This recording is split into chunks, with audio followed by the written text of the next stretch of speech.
Welcome to Fuel Disclosure, a Moffitt Services podcast. On this show, you will learn how Moffitt Services is pioneering the fuel delivery industry. From fuels and lubricant product news, to stories from the community, to recent industry trends with subject matter experts. Make sure to like and subscribe to this channel so you don't miss a moment from Moffitt. To learn even more about the Moffitt Services difference, visit moffittservices.com. Welcome back to Fuel Disclosure, the podcast where we talk about community, what's going on in our industry, and we're joined with people that we help at 501c3s. I'm Landri St, Clair, the marketing director, and today I'm joined with Fred. Hi, how's it going, Landri? It's going good. Good deal. And I'm Fred Whitfield, brand ambassador for Moffitt. Today's episode is really special. We're joined today by the founder of Texas EquuSearch, the one and only Tim Miller. Welcome back, Tim. Well, thank you, Fred. Thank you, Landri, and it's always a pleasure to be here, and the support that you've given us over the years is at times I'm overwhelmed. Seriously, we couldn't be here without y'all. So thank you. Well, thanks for joining. This is your third time on the show, and it's interesting because we always have so much to talk about. Which is, we just saw you 3 weeks ago. Yep. In Kerr County in Hunt, Texas, actually. And Fred was with us too.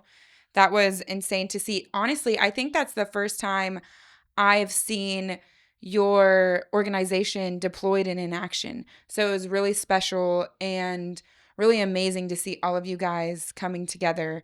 What did you think about that, Fred, too? Well, I've been on some storms before, Louisiana, Mississippi, in that region, but never, one like here in Texas. We've had some bad storms, but the hill country was that's devastation like I've never seen in my life. And, we got to see Tim's people in action and toured around a little bit up there and looked at the devastation. I mean, it was totally unbelievable to the eye. Right. And I think, 121 miles of river? I think I said 126 miles, and all of that still to this day has not been totally covered. Do I think they're going to find any more? After this period of time, I don't believe so. You don't believe so? I'm going to say 6 months from now or something like that, the animal may dig something up and they may find some, absolutely devastating to all of the families involved, to the community involved. I've honestly never seen anything like it. Well, like Fred, I've worked other storms before also, and of course we worked Harvey and Katrina and Ike, and I literally got to hill country hours after the storm, hours after the flood. And just looking at what I seen, it reminded me of 2005. I took 18 people to Sri Lanka after the great tsunami and seen all the devastation and that water can do. And that's the hill country was the closest thing I've seen to devastation like a tsunami. Right. And I feel like your team, you get connected so quickly. So tell me about how your team gets there just hours after the devastation. Do you have connections with law enforcement? Do you just show up and start lending a helping hand? Well, you can't just show up out there. I mean, many people just self-deployed and stuff and got turned away early on because everybody was trying to get stuff together. I actually got called very early that morning by a sheriff in Jasper County. Oh, wow. Okay. And he says, "Are you on your way to the hill country?" I said, "I'm on a standby right now." He said, "No, I need you to call somebody. It's a very close friend of mine. He's a judge in Beaumont, Thad Hartfield." And he told me a story about Thad, and I called Thad, and Thad and I have gotten very, very close since then, But Thad got a call from his son like 4 o'clock in the morning. And his son said, "Dad, I don't know what to do." He said, I'm in our house and water is over our ankles right now and it's rising quick. And Thad told his son, and I got goosebumps now thinking about it. He said, "Son, get in your vehicle, get out of there, get out of there." He said, "I can't, Dad, I can't get out. It's already washed vehicles away." And while Thad was talking to his son on the phone went dead. So Thad took off from Beaumont and went to their house over there, and the house was gone. There was just now a bunch of rubble and everything. And while he's looking for a son and a future daughter-in-law and stuff, he found a little 6-year-old girl that was deceased that was washed up in that property. And I believe it was 9 days later when his son and his son's fiance's body were found. The stories go on and on and on, what we heard over there. And, things that we seen over there just, were devastating. I mean, devastating. And, I actually talked to, I spent about 2 hours with 7 of the counselors from Camp Mystic. And how their lives will never, ever be the same. It's, media showed a lot of stuff, but until you're really down there digging through stuff and being in there, it was far more devastating than any media could report. But it's, and at the end of the day, you know what, we're still human. I mean, we shed a lot of tears. We shed a lot of tears. Our adrenaline was going all through the day and stuff.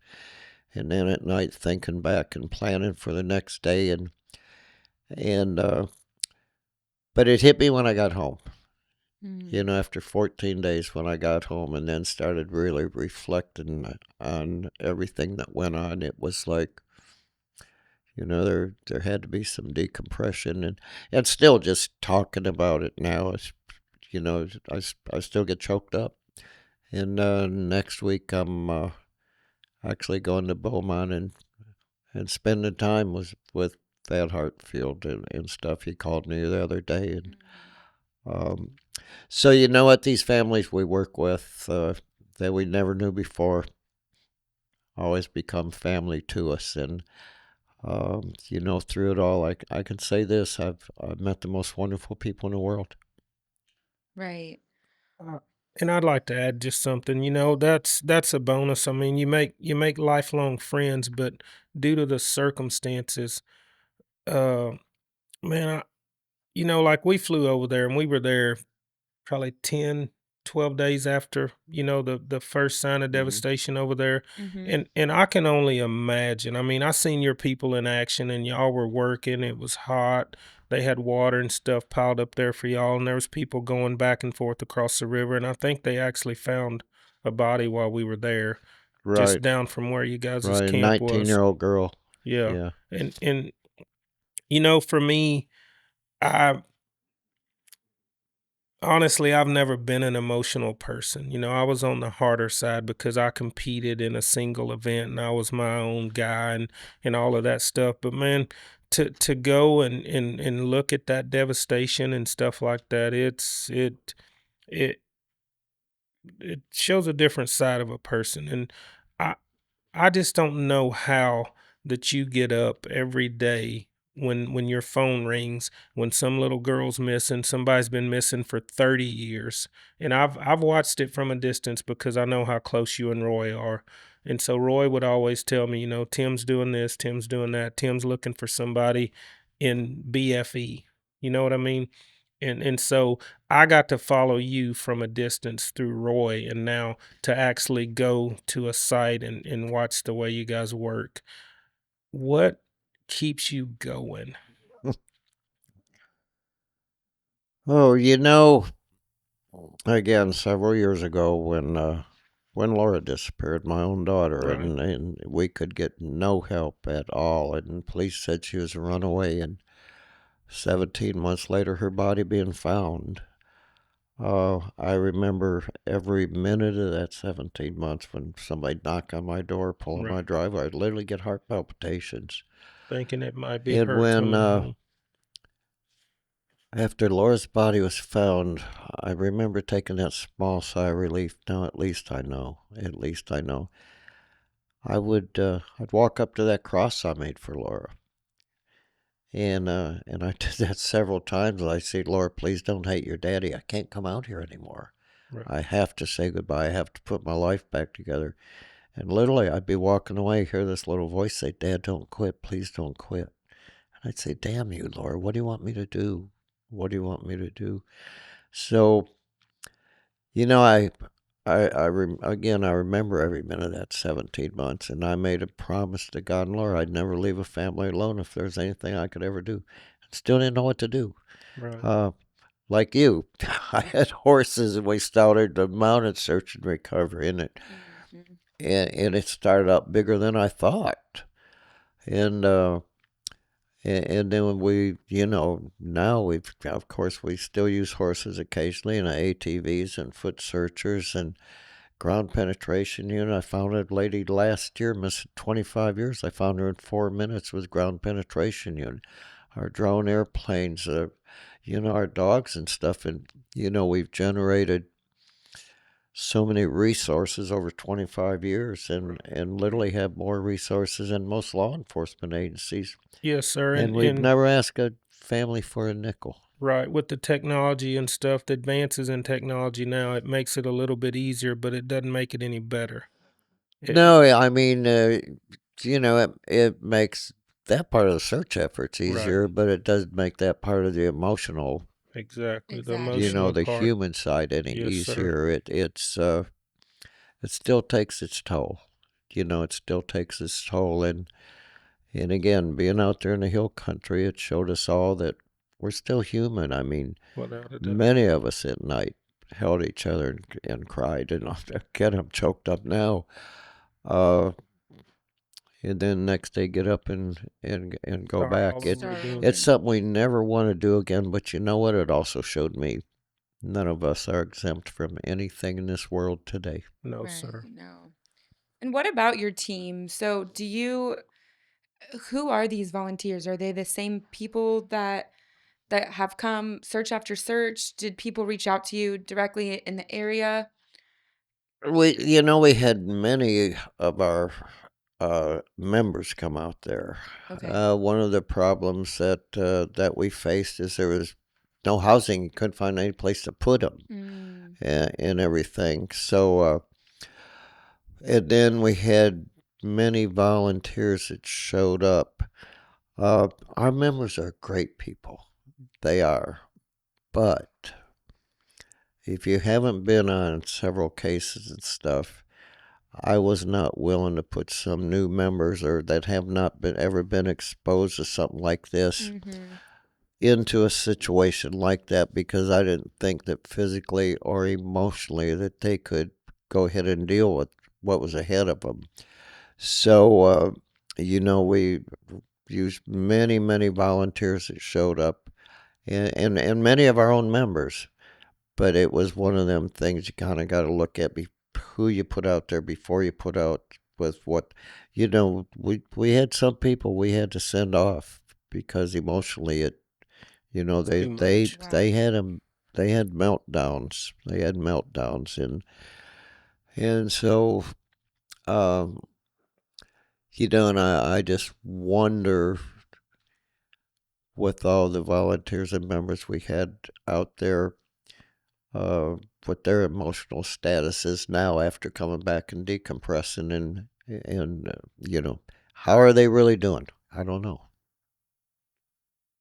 So the members that do help, basically they're just wanting to figure out a way to lend a helping hand. And so what happens when they go home? Does your organization call in and check on them, or do you have a process for that, or do you have a maybe just like a debriefing, hey, just so you know? I mean, I guess people know what you do. You help We find yeah missing we people, would but we would brief them in the morning and when we was going out, and then debrief at night, and we'd talk to them, and we could pretty much tell if somebody was in a position that maybe you don't need to be going out there today. And because when you're doing it, when you're right there doing it, your adrenaline's going and you're not thinking, and then when you stop and you Right. You start come in looking and back, evening. is when it hits you. Um but you know what, uh I can say, and I'm not saying this and pat myself on the back as an ego thing.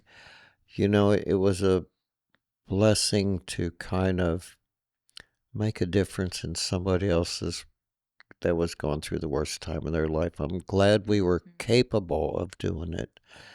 And everything for a project that big, I'm gonna tell you, everything worked pretty good.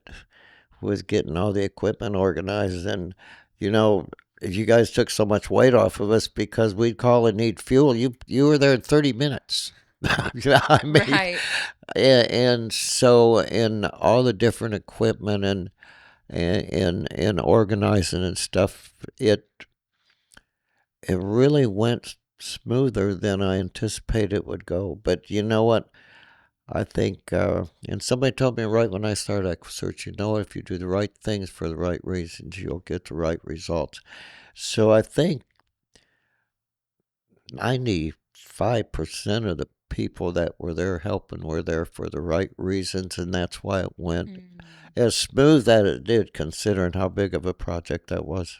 And Right. yeah, about your operation. So how much equipment do you deploy, and how expensive is that? I mean, are Oh, you, there obviously you need volunteers, and that's a great way to support your organization of Texas EquuSearch, and you're doing such a great thing. But people who can't handle the emotional toll but still want to support you in some ways, what are some of those things that they can help with? financially, of course, and it, that one took somewhat of a financial toll, of course, and it did for everybody. And we just really didn't think about that when we got into it, and really didn't think about when we got out of it. It was well spent. That's what our supporters. That's what our donations are for. There was some people that could not actually get out there and physically search. So we had them working with people with the food, or bringing the water, or signing people in, or different things. So we tried to find a spot for every person that we could find a spot for. And, looking back, I think after the second day, we all became as almost like a family. How many were there of you? One day I had 136. Oh, wow. Yeah, And so are I you had just 100. pitching I had tents? Where 130. do all these people sleep? Well, you can believe this or not, many of them people slept in their vehicles. Oh, wow. Really, and it was hot and stuff. They couldn't take a shower or anything. They literally slept in their, many slept in their vehicles right on the banks of the river. And then slowly we found places for them. But the only reason we found places for them, because some of them after 3 or 4 days had to go back, to their regular jobs and stuff. And then we got another one of our members that's a pretty big contractor that brought us 3 of his RVs that he actually uses for his people to sleep in on their out of town jobs and stuff. And then we found a couple Airbnbs, and I'm not going to say it was cheap, but at least we had a place for people to sleep, people to shower, and freshen up. And the Airbnbs worked out pretty good because we get 18 people in them.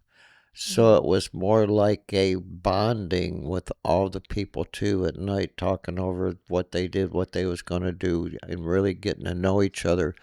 And even though it was expensive, it was one of the best choices we could have made. Absolutely. And a way to, speak to how what the donations are going to and what the funds are actually helping. I Right. think that, as you're celebrating 25 years this year, every single dollar donated to Texas EquuSearch is helping in some sort of way, right? 136 people, that's really no joke. That's one day. That's a lot of people to have out there. Yeah, to kind of manage and get at the right You team need and like right a place. account manager for that many people, right?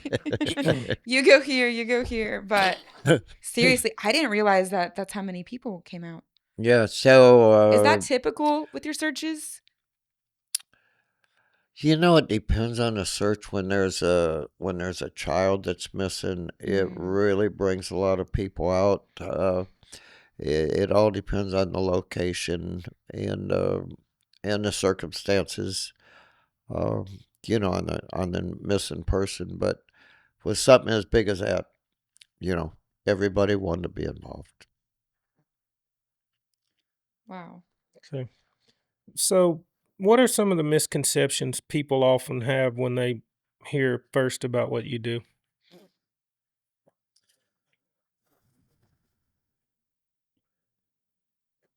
Well, I don't know. That's a good question. Hmm. You know, I don't know if, you know, there's a lot of people right here that in greater Houston area don't know what we do. They've never heard of us. Right. Um, you know, many families that have called us and wanted help is God, we heard about you before. We really didn't know what you did, and now we got a missing person. And uh, I don't know. You know, and I'll tell you one of them is that, and this was brought to my attention several times, is that many people think that we're federally funded and state funded and we have all this money and that's how we do all this stuff, and there's certainly no truth in that, you know, Right. whatsoever. Families have actually thought that we charged for what we do, and we've never done that. Uh, Still with the name EquuSearch, and we started out for equestrian. That's why we named it EquuSearch. And my joke is, way back then, we started out as hillbillies on horses. Now, how in the world we ever get where we're at today? Hillbillies You on got to start horses. Huh? somewhere. I can kind of relate to You that. can relate Hillbillies to on that horses. one. You can, and you know what? The very first body I found was on my horse, Really? and it is 14-year-old boy that was murdered and wrapped up in carpet and everything, and I was going with my horse, and he's throwing his head, and I'm thinking my horse is going crazy and He knew stuff, and I something wanted to was get him up. going, and it was something that I learned. That was a smell the horse never Right. smelled before. Exactly. So literally, one of the very first searches I went on, my horse is the one that found it, Yes, sir. Wow. and so what a reason. I had some neck surgeries and back surgeries and can't ride anymore, but God, starting out with horses was wonderful, wonderful. And you know, unfortunately, Roy, and I probably think you know this too, is that our uh, our older people, and I'm not going to say we're older, but we are getting Oh, yeah, older, without a doubt. is that, you know, our younger generation is not interested in horses. Right. They're not interested in those kind of things. So when we lost so many of our people because of old age, couldn't do it anymore, we've not been able to replace them with the Right. horses. And ATVs have been helpful, but uh, There's certain places you can't go on an there's ATV. certain places you can't go in the ATVs, and then actually bonding with the horses that we had back. You cannot bond with an ATV like you can No, bond sir, with a not at horse. all. Not at all. So that part of it,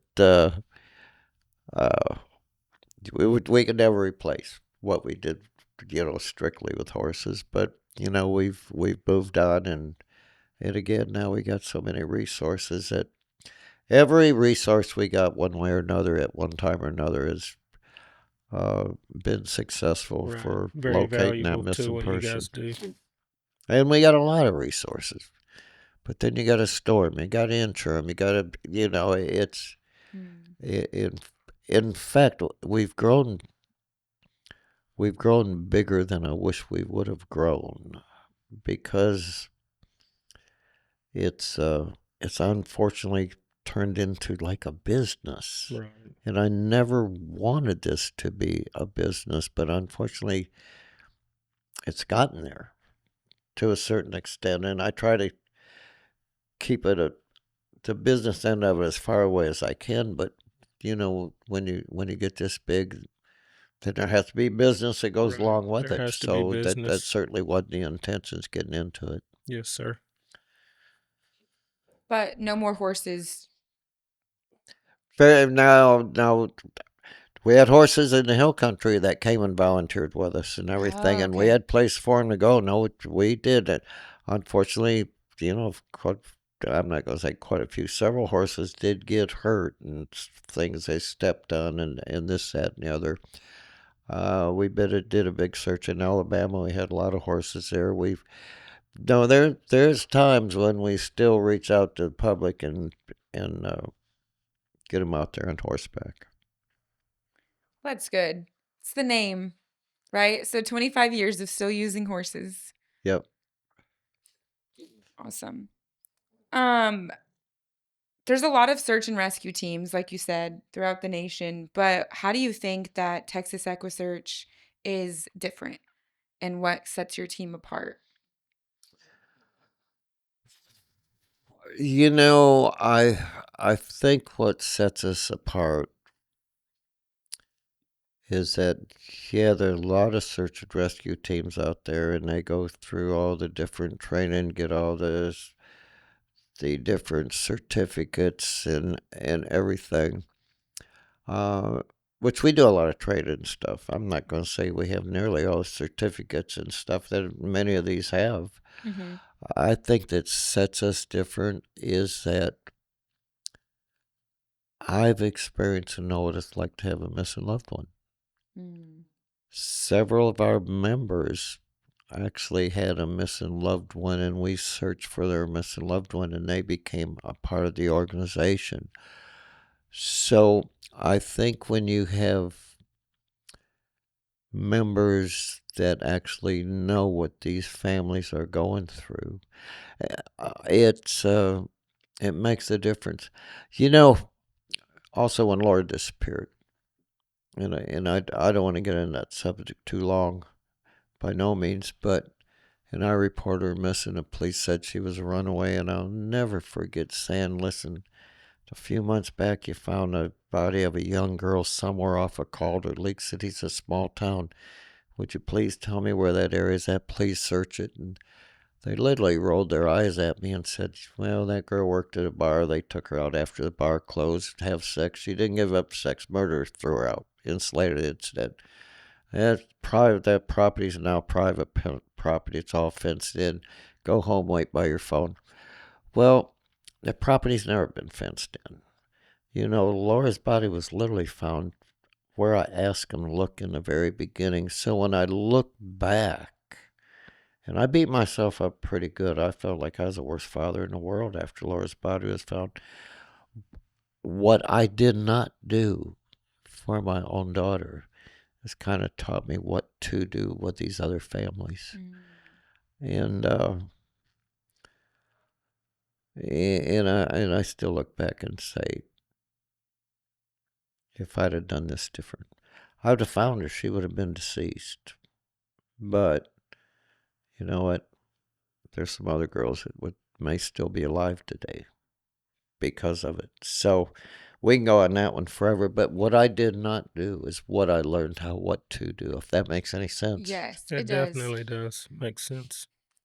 And it's horrible. But what you said earlier, where you feel like this Texas EquuSearch has grown into a business and it's grown a little bit too large.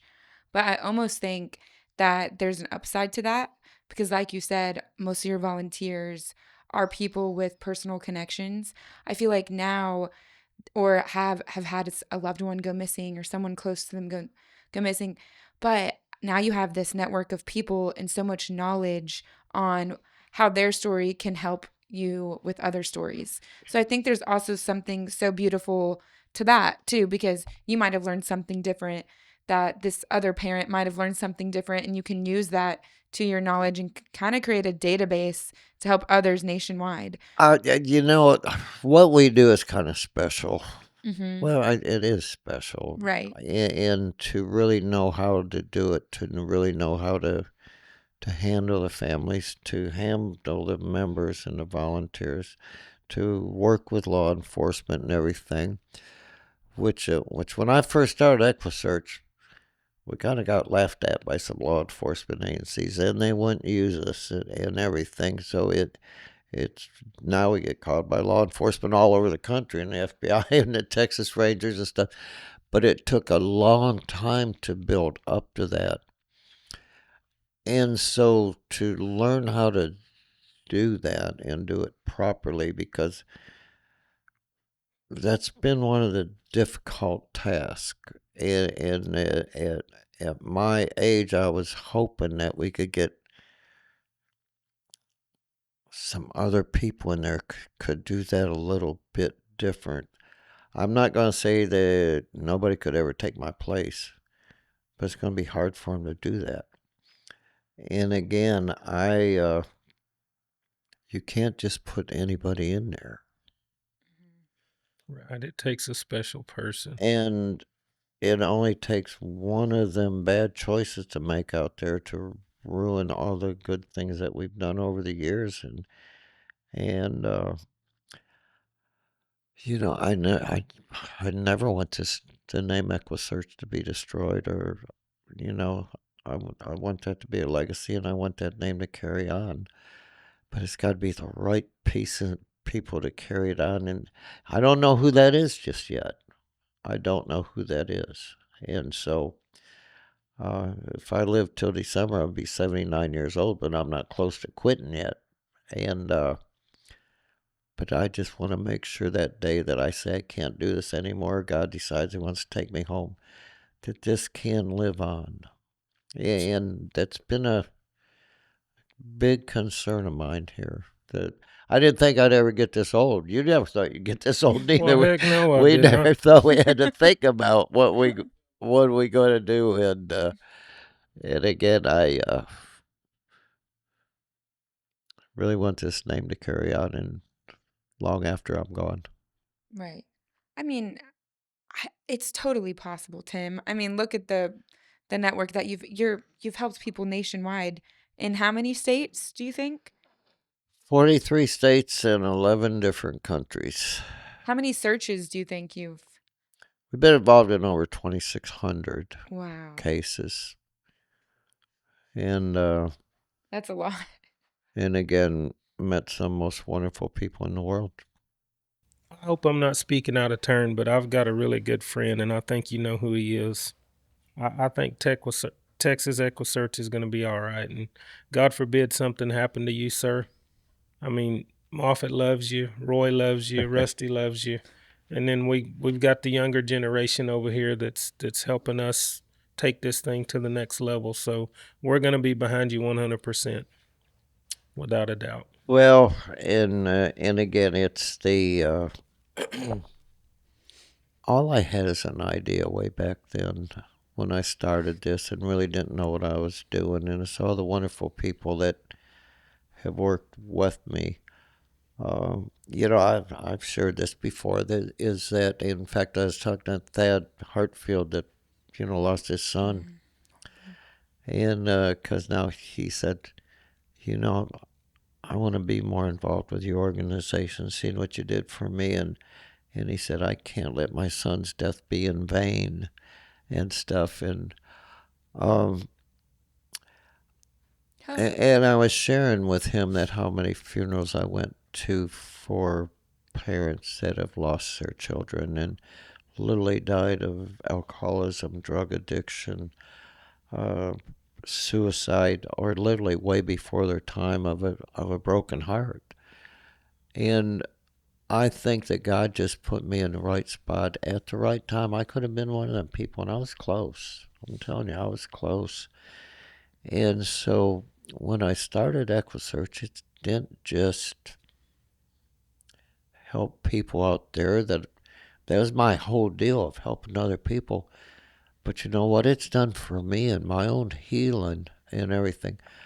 I could have very likely been one of them. So with EquuSearch saved your life. And I couldn't do this on my own. And so the wonderful people that came into my life saved my life, and in turn helped hundreds or thousands of other people all over the place. So You know, when I think about Laura every day. I miss her. Nobody can take her place. But because of her death, uh, again, I met the most wonderful people in the world, and we've made a difference in many, many lives of people that were going through the very worst time of their life. Many times we're their last and our only resort. Mm. And I've been very blessed. Through it all, I have been very, very blessed. And I don't have a thing in the world to complain about. Well, Tim, I would say that you're not a complainer because I can think of a lot of things. I think that you're maybe just one of the most positive, forward-thinking people I've ever met. So I don't know. It's just amazing to have gone through all that you've gone through, describing all of these families that you've met, going to 2,300 searches. I mean, I'm not sure how I could stay positive after that. So you're definitely a unique and true inspiring individual because that's a lot. It's a lot. It's a It's a lot. lot. It's a lot, and it'll take its emotional toll. But then it's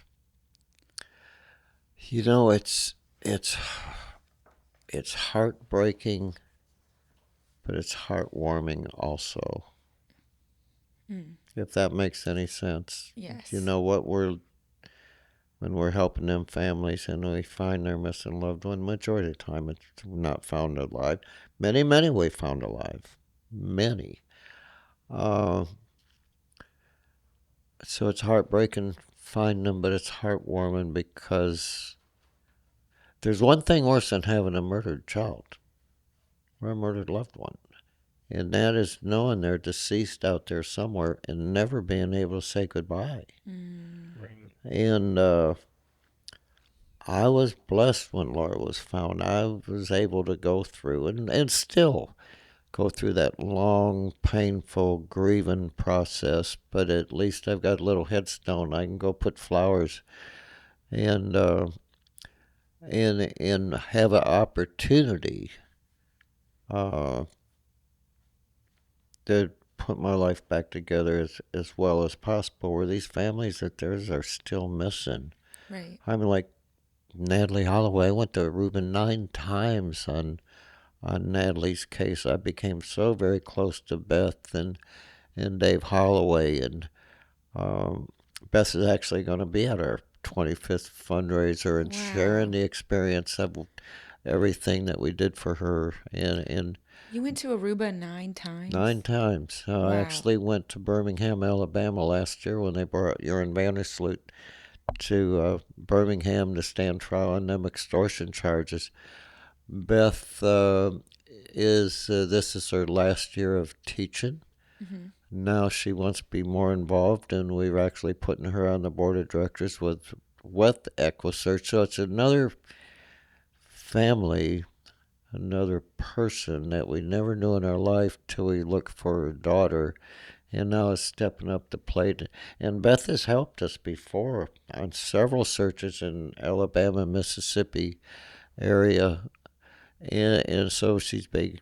She became a good member of EquuSearch, a very, very close friend, and again, another one of them people that knows what families go through. So, we got many of them people. Yeah, I almost argue and say, maybe this 25 years has been kind of the saying, like, maybe you're just getting started, right? Because you have a lot of people who still want to continue to help and join on the board and spread the word in different states, right? Because Yeah. not everybody is just from Texas. Now, I mean, we got our Cincinnati branch, and that one started accidentally, but I don't know if anything's accident. Actually had a couple that came down from Cincinnati, and they went to Florida every year for vacation. And they was down there on vacation when we was doing a search for little Kaylee Anthony. Oh, okay. And Dave told his wife, Linda, listen, we come down here vacation every year. Let's go help on the search. So they went and they helped on a search, and they got so involved in stuff, and then it went back to Cincinnati. And then there was a couple cases he asked if he could get involved in. And then he started EquuSearch Midwest, and they're doing a tremendous job. So how many different branches do you have? We got some people still in Florida. We got Atlanta, Georgia. We got Cincinnati, and we got here in Houston. Wow. And That's so amazing. again, I never thought it was going to get this big. If I'd known it was going to get this big, I wouldn't have done it. Tim. No, I wouldn't have way back then. So I wouldn't have way back So then. I want to say this. For the companies and individuals that are listening, especially those moved by what you saw during the floods, how can they support our mission or support your mission?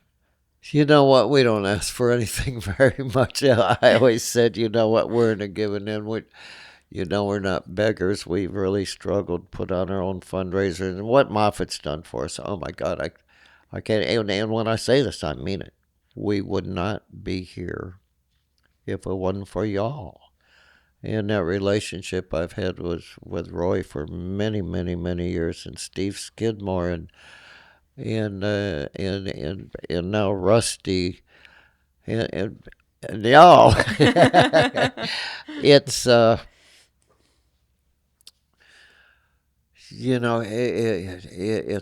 it's we're blessed, but we still struggle financially. We struggle equipment wise. We struggle. The bigger you get, the bigger your expenses are, the more your insurance is, and everything, and We've learned that here at Moffitt. and the thing is, it's okay to grow as long as you can still, and you have the personnel to grow with you, because when you can't oversee things that's going on, that's not micromanaging, but we just can't put people out there by themselves that can do more damage than good. And we're almost there. It's kind of scary. And again, the older people that have been around a good while, that just Can't go anymore. they can't do it anymore. Replacing them has been difficult. I don't think we'll ever be like we were in the beginning. Right. I think that we can relate to that too with Moffitt and how we've been around for so long as we grow and scale. I mean, this just started as a family company, right? And now we're hiring more and more people. We're growing. We have more and more branches. But I think the thing that we still want to ring true is our purpose and our passion and the reason that you do choose us to provide our services. I think that's the same thing, is you don't want your heart to get lost. Right. And you don't want the reason that we do this to get lost. And I think that's what anybody struggles with when they scale and then they grow, because you want your volunteers to have the same heart and passion as you do, and you want your employees to have the same heart and passion as you do. But I think that it can be done. It can be done. Yes. It can be done, and it's got to have a strong, leadership's got to be strong. Right. And we need to let our people know that you made this organization. Yes. We have to treat them well. And I've met several Moffitt employees, and I've not met one of your employees, one of your drivers, one of your mechanics. Nobody out there has had any negative things to say about how Moffitt treats your people.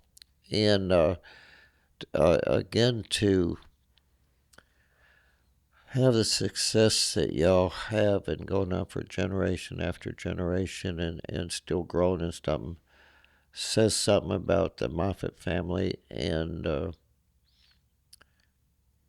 I think everybody Moffitt takes in is the same as I think everybody at EquuSearch tries to take in, becomes part of that big family. Mm-hmm. They're more than an employee. You're more than a volunteer. You're a pretty special person to us. And think the better we treat people, the better we get. I could not do this on my own. I'm gonna tell you that much right now. It's impossible. So, Right. um, and I feel part of the Moffitt family. I'm gonna tell you that. Well, we feel a part of the Texas EquuSearch family too, Most which definitely. is why we're so happy to now have the Moffitt Legacy Foundation and be able to support your team with our golf tournament that is coming up on October 3rd. And I know that our team is going to go to your Texas EquuSearch Gala, which you're celebrating 25 years with. So tell us about that gala and how we could maybe support that. You know, that's probably going to be our biggest gala slash fundraiser ever, and we felt as though after 25 years we kind of deserve it. It's where we're having it, the Post Oak, of course.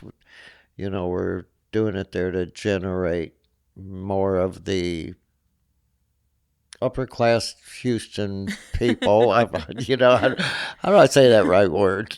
No, We've no, always we had totally a get it. smaller, a different, uh, a different group of people, I believe, which we've helped out every person that there is to start with.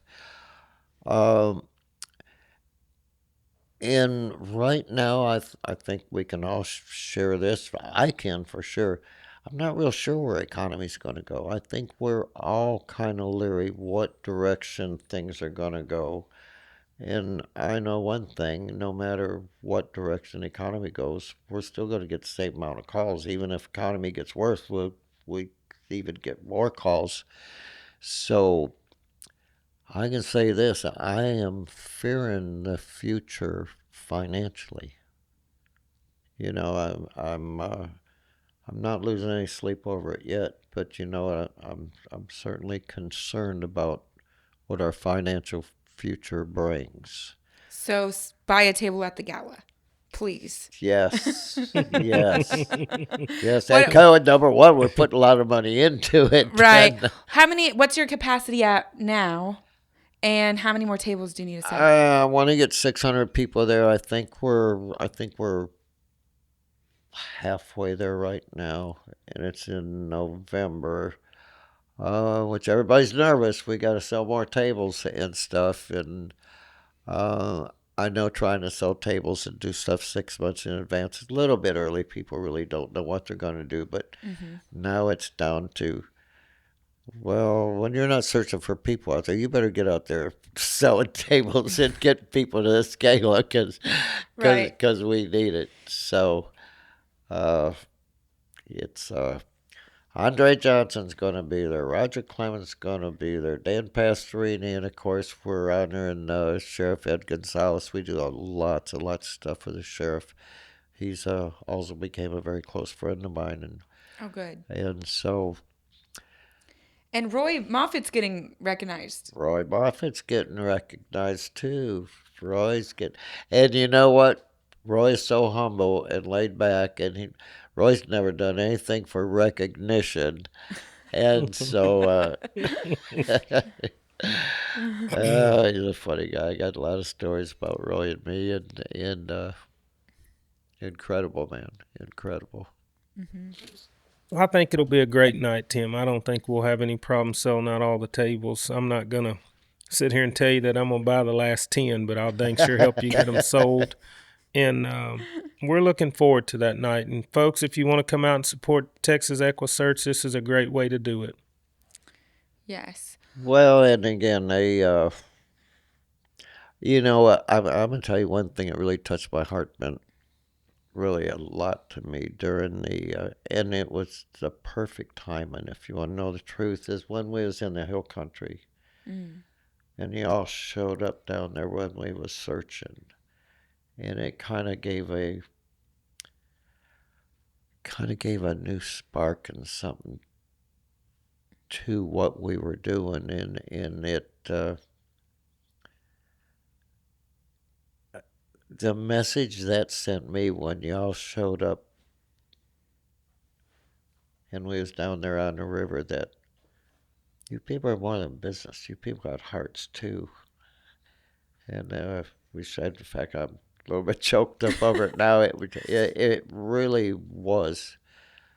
I can't even say what it meant to me when y'all showed up down there in the river when we was searching. And thank you. That timing was perfect. It was perfect because, I was really going through a few little struggles and stuff emotionally and stuff, and kind of needed a friend. And y'all showed up out of nowhere, and it's like, yeah, I like these people. Well, thank you. That's special. It really honestly is, Tim. You're making me cry, Tim. No, I just remember when I walked up, seeing everybody, seeing you and Rylene and your team. And then I'll never forget the table that was just kind of in the middle, like off to the left by your tent, with missing items from children and from adults and missing photographs. It has like been scarred in my mind and I'll never forget it. It just kind of goes to show the amount that was lost.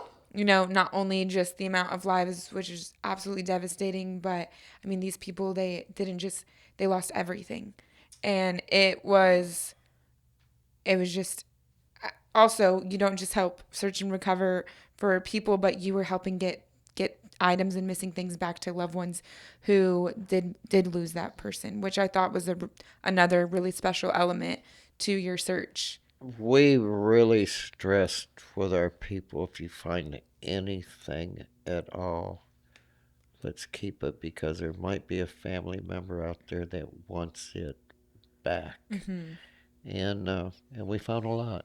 We found a lot. We found backpacks with stuff in it. We found billfolds. We found purses. We found cell phones.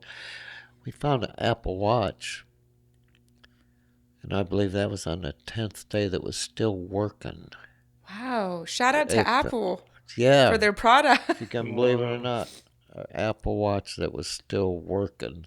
That's crazy. And you know what? We had a lady that called us and said, "I understand you all found a blanket." And she described the blanket. We said, "Yeah, we did find it." Well, one of our members, when they found that blanket, it just meant something to her. And she did one of the things we say don't do, but she kept that blanket. Well, when this mother called about that blanket, we called that person that found it. She said, that for some reason that blanket meant something to me, so I kept it. Well, just the day before yesterday, Angelina got that blanket and took back to that mother. I think if that blanket would have been turned in, it may have never found its way back. Wow. Yeah. So, yeah, that would choke me up too.